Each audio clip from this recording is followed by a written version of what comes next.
Hello दोस्तों, आप सभी का स्वागत है मेरे चैनल पे। तो दोस्तों आज हम बातचीत करेंगे एम्स बीएससी नर्सिंग का कटअप कितना इस बार जाने वाला है। ठीक है, आज की वीडियो आप सभी लिए इंपॉर्टेंट होने वाला है, इसलिए बने रहिएगा। सबसे पहले हम लोग जानते हैं कि क्या सर इस बार सेकंड लिस्ट आने वाला है क्या। मैं बता दूं, बहुत लोग मेरे से क्वेश्चन पूछ रहे हैं क्या सर इस बार सेकंड लिस्ट आ सकता है क्या। मैं बता दूं, इस बार सेकंड लिस्ट आने का चांस बहुत कम है, मतलब कह सकते हैं ना के बराबर है। सेकंड चांस मतलब सेकंड लिस्ट जो मैं बता रहा हूँ वो आने का चांस ही बिल्कुल ही कम है। अब फिलहाल हम जानते हैं, हमारे टॉपिक पर आते हैं कि सर मिनिमम मार्क्स कितनी रहेगा कटअप के लिए बात करें।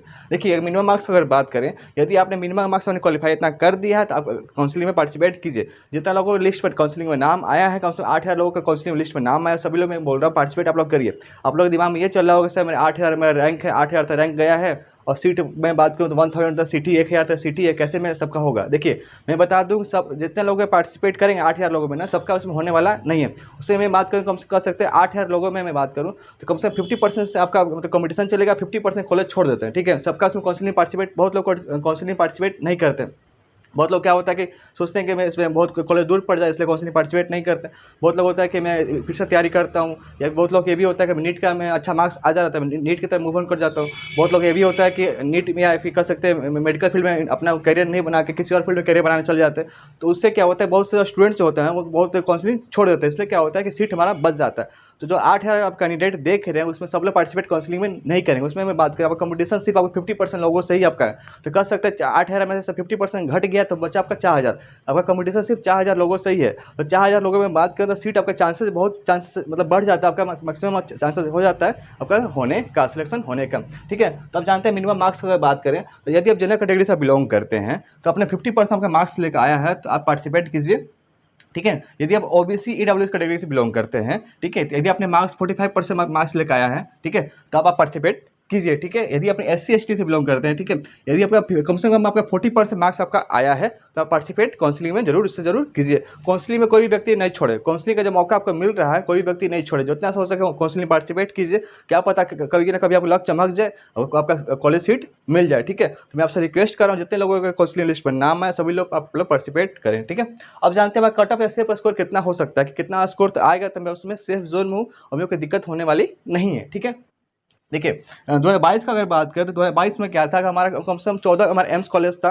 तो उस टाइम क्या हुआ था कि कट ऑफ जो भी था उसके अकॉर्डिंग सीट मिला। बट इस पर क्या हुआ कि एक कॉलेज हमारा बढ़ गया। ठीक है, एक कॉलेज बढ़ने से क्या हुआ, सीट भी बढ़ गई तो थोड़ा सा कट ऑफ थोड़ा लो जाएगा और चांसेस थोड़ा सिलेक्शन होने का इस पर बढ़ गया। ठीक है, तो इसमें मैं बात करूँ, यदि आप अनरिजर्व कैटेगरी से आप आते हैं, यदि आपका मार्क्स 50 से लेकर 80 मार्क्स के बीच में आप आ रहे हैं तो आप लोग सेफ जोन में हैं। ठीक है, यदि आप ओबीसी कैटेगरी से आप आते हैं, ठीक है, तो 45 से लेकर 70 मार्क्स का बीच आपका आ रहा है, ठीक है, तो आप सेफ जोन में हैं। ठीक है, यदि आप एससी कैटेगरी से आप आते हैं, यदि आपका मार्क्स 40 से लेकर 60 मार्क्स के बीच में आपका आ रहा है तो आप सेफ जोन में हैं। ठीक है, और एसटी कैटेगरी की बात करें तो 40 से लेकर 55 बीच में आपका मार्क्स आ रहा है तो आप सेफ जोन में हैं। कम से कम मैं बता रहा हूँ पीडब्ल्यूडी कैटेगरी से बिलोंग करते हैं, 45 से लेकर 60 बीच में मार्क्स आ रहा है तो आप सेफ जोन में हैं। तो दोस्तों हम लोग बात करते हैं 2022 में, यानी पिछले साल का कट ऑफ कितना गया था, फर्स्ट राउंड से लेकर लास्ट राउंड कितना गया था, कितना लोगों को मिला रहा था। ठीक है, अगर मैं बात करूँ फर्स्ट राउंड में बात करूँ, ठीक है, फर्स्ट राउंड में शुरू से लेकर लास्ट तक बात करूँ, ठीक है, तो अनरिजर्व कैटेगरी में बात करूँ जिनका रैंक लास्टली की बात करूँ, ठीक है, स्टार्टिंग जिनका टॉप रैंक था उनको तो मिला ही मिला, साथ साथ लास्ट में कितना लास्ट तक उनको मिलना चांसेस था।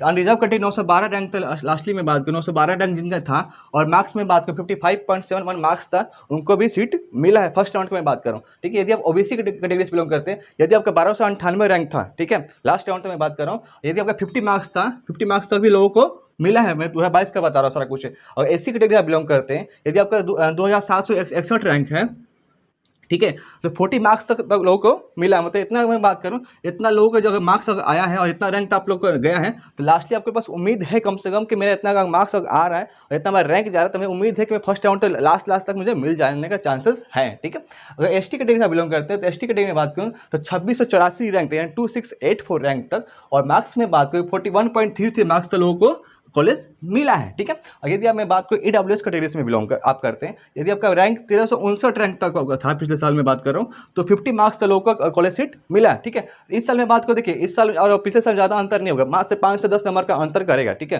क्योंकि एम्स के कॉलेज का सीट बढ़ा तो कट ऑफ थोड़ा सा लो होने के चांसेस है, जिससे क्या हुआ कि आपका कम से कम जितना मार्क्स है उससे 4 से 5 नंबर का अंतर थोड़ा सा पड़ने वाला है। तो अपने हिसाब से देख लीजिएगा मैं कहाँ तक आ रहा हूँ, कितना सेफ जोन में हूँ। ठीक है, ये तो हो गया हमारा फर्स्ट राउंड का सारा कुछ डिटेल हो गया था।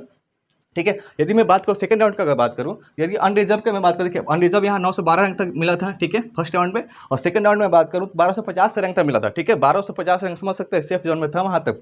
और मार्क्स की बात करें तो 51.33 लोगों को मिला था। और AWS कैटेगरी में बात करूँ 1376 रैंक तक मिला था, ठीक है, 13676 रैंक तक मिला था। OBC कैटेगरी में बात करो तो 1637 रैंक तक मिला था, मार्क्स इन लोगों का इतना था, ठीक है, 47 पॉइंट तक मार्क्स उनका था। SC में बात करो 2734 रैंक तक और मार्क्स में 40, और ST में बात करो 2618 रैंक तक और मार्क्स में 40, ठीक है। इसके बाद सेकंड राउंड पर होता है थर्ड राउंड, को बोलते हैं मॉपअप राउंड बोलते हैं। मॉपअप राउंड में पार्टिसिपेट करने के लिए आपको DD बनवाना पड़ता है, जो कि 25,000 DD होता है, वो आप लोग बनवा लीजिएगा, ठीक है। ये यहाँ तक सेफ जोन में आप लोग आ रहे हैं, ठीक है। एक और चीज़ मैं आप लोगों को हिंट दे रहा हूँ, खुशखबरी दे रहा हूँ कि यदि आपका कंक्लूजन में बात करूँ तो जनरल यदि आपका रैंक आपका है, ठीक है, आप लोग इतना आप लोग 1250 रैंक तक इतना अच्छी बात है। यदि आपका जनरल रैंक में बात करें 2000 रैंक तक भी आपका जनरल कैटेगरी वालों को रैंक आ रहा है, तो आप लोग कम से कम सेफ जोन में है, ठीक है, कम से कम वहाँ तक लोगों को सीट मिला है, ठीक है। लास्ट राउंड तक बात करें, फर्स्ट राउंड होता है, फिर सेकंड राउंड होता है, थर्ड राउंड के बाद होता है स्टे राउंड, ठीक है। स्टे राउंड तक भी लोगों को मिला है, तो 2000 रैंक तक भी लोगों को काफ़ी अच्छा कॉलेज मिला है, ठीक है। तो आप लोग टेंशन वाली बात नहीं है, जो भी जनरल कैटेगरी आते हैं 2000 रैंक तक लोगों को मिला है। यदि OBC और AWS कैटेगरी बिलोंग करते हैं तो 2500 से लेकर 3000 रैंक तक भी लोगों को सीट मिला है, ठीक है। तो आप लोग को क्या करना है कि आपको काउंसलिंग में पार्टिसिपेट करना, हर राउंड में पार्टिसिपेट करना, कोई भी मौका आप लोग नहीं छोड़ना, क्योंकि एम्स बार बार नहीं मिलता।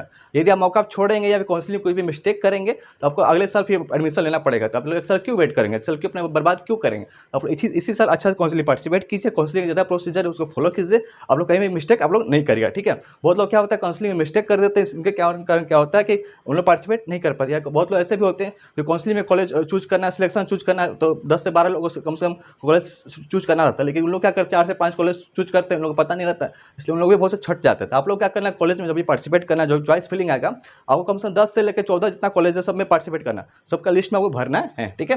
और ये SC ST की बात करें तो 4000 रैंक तो लोगों सेफ रहे। यदि SC ST में आप लोग 4000 रैंक भी आपका आ रहा है ना, आप सेफ जोन में। ये पिछले साल कट ऑफ में बता रहा हूँ, तो उस हिसाब से इस साल भी ज़्यादा डिफरेंस होने वाला नहीं, उसी हिसाब से थोड़ा बहुत अंतर होगा, बट आप लोग सेफ जोन में आप लोग रहें, आराम से आप लोग को सीट मिल जाएगा। तो दोस्तों आज की वीडियो में इतना ही। यदि कोई आपको डाउट्स लगे मुझे कमेंट कर सकते हैं या फिर इंस्टाग्राम जो ID में मैसेज कर सकते हैं। Thanks for watching.